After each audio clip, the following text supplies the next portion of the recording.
Train চড়তে তো আমরা সবাই ভালোবাসি।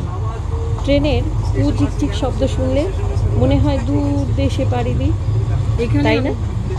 কিন্তু এই ট্রেনেই আমাদের সাথে এমন এক কাণ্ড ঘটেছিল, আজ তারই গল্প বলবো। একবার আমরা ট্রেনে করে যাচ্ছি শিলংয়ের উদ্দেশ্যে। সেটা ছিল 1994 সাল।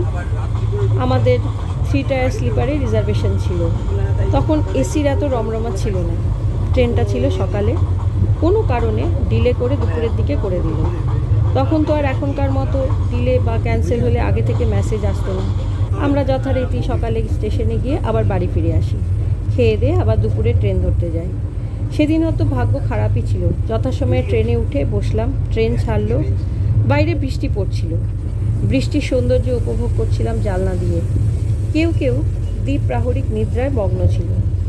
এদিকে কোনো কারণে সিটের তলা দিয়ে জল আসছিল। বৃষ্টির জলও হতে পারে। আমরা লাগেজ উপরের বাঙ্কে তুলে রাখলাম। আমাদের সাথে দুটো সুটকেস ছিল। একটা বড় আমাদের দুজনের জামা কাপড় ছিল, আরেকটা ছোট ছেলে। সেবার মার কাছে যাচ্ছিল, ভালো ভালো কাপড় নিয়ে যাচ্ছিলাম। পুজোর জামা কাপড় তো ছিলই।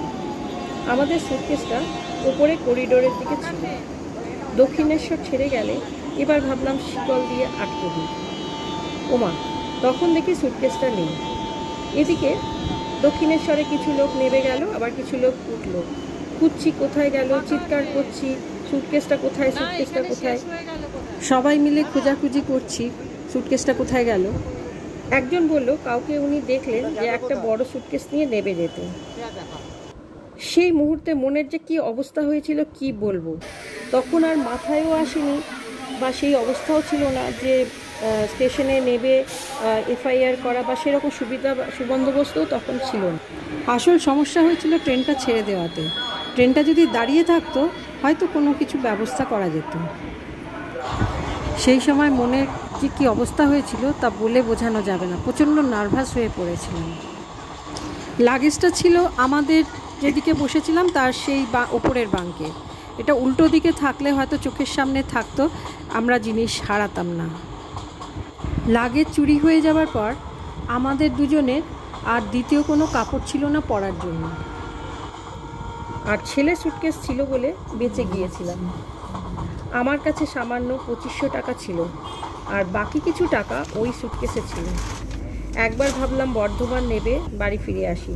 ছেলে তখন নামবে না, ছোট তো, ট্রেনে উঠেছে, ওটাই ওর আনন্দ। যাই হোক, ওই অবস্থায় পরদিন গৌহাটি পৌঁছলাম।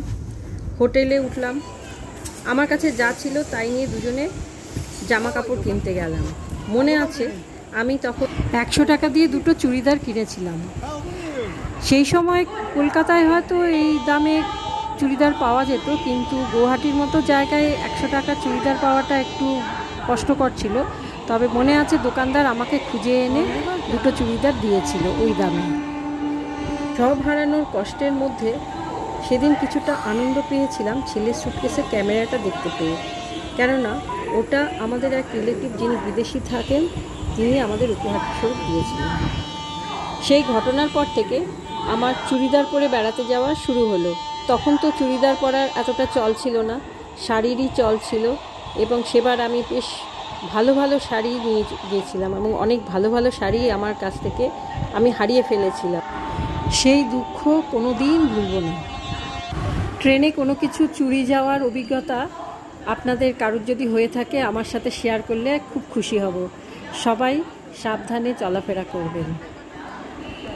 গল্পটা ভালো লাগলে লাইক, কমেন্ট, শেয়ার আর চ্যানেলটাকে সাবস্ক্রাইব করার অনুরোধ রইল।